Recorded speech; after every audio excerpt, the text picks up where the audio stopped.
Tonight, a federal manhunt is underway. Forget this, the former chief of staff to Maryland Governor Larry Hogan. He was a no-show in court for his wire and embezzlement trial, scheduled to begin Monday. Now his face is plastered on wanted posters all across the country. It's a pretty spectacular fall for Roy McGrath, who once held the top staff position in the executive office in Maryland. McGrath lives in Naples, Florida, and reportedly was set to fly from Florida to Baltimore on Saturday to make it into court on Monday. U.S. Marshals say they're now seeking to apprehend the former Maryland governor's top aide after his failure to appear in court. Even his attorney is in the dark. I have no idea where he is. I hope that he's safe, and I hope to speak to him very soon. I know.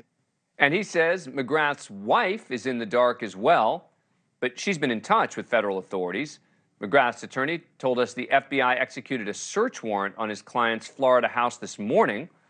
A 2021 federal indictment lays out the allegations of wire fraud, embezzlement, and falsifying a government document.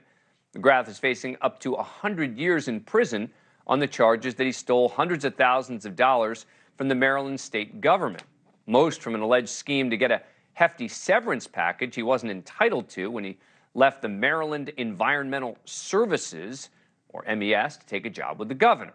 The indictment states McGrath requested through members of the MES board of directors a severance payment in the amount of his yearly salary, $233,647.23. And then McGrath falsely represented that the governor had approved it. McGrath also is accused of falsifying timesheets while on a European vacation and stealing money for classes at Harvard. His position with the governor was short-lived. He resigned weeks after an investigation found that he wasn't forthcoming about the severance payment and then moved to Florida. Governor Hogan, for his part, has denied knowing about or approving McGrath's severance payments. If and when McGrath does show up, it is possible Hogan could testify in the trial for the prosecution. Let's go to Pamela Wood, politics reporter for the Baltimore Banner. She's been covering the manhunt. She broke the original story about the severance payout. Thanks so much for coming on the show. Appreciate it. So were you actually in court when he was supposed to show up and everyone was just shocked?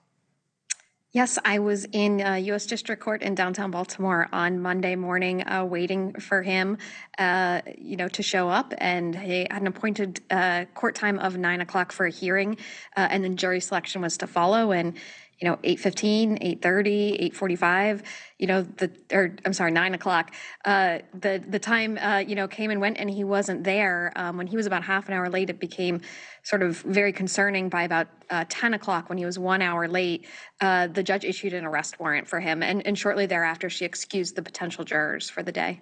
So it is sort of a stunning thing to follow, but is there any word on where he may be? We don't know where he is. At the time that he worked for former Governor Hogan, he lived here in Maryland, not far from Annapolis. After he resigned under pressure, after I reported on his severance payment, he at some point moved to Florida. He lives in Naples, Florida. And yes, as you noted, over the weekend, he was supposed to fly back to Baltimore for his trial and didn't appear. Now, he was allowed to be out free awaiting trial. He was allowed to go back and forth between Florida and Maryland, but we don't know where he went. He hasn't been in touch with his attorney. Here's a little more from that attorney. I know that these situations are very stressful. The uncertainty of going to trial can cause people to do things that we may not believe are appropriate. But most importantly, I hope that he's safe. Yeah, it's a very kind way of saying, I just don't know what's going on here. So, look, thank you very much for coming on the program. I know you're going to be continuing to follow the manhunt for him. Is that fair to say? It's a manhunt now? Yeah, the U.S. Marshal Service has said he is a fugitive. This is a multi-state manhunt. They won't tell us much about the details. We do know that law enforcement has been at his house. Yeah. The FBI executed a search warrant, and we'll see where it goes from here. Thank you. Appreciate it. That does it for us tonight.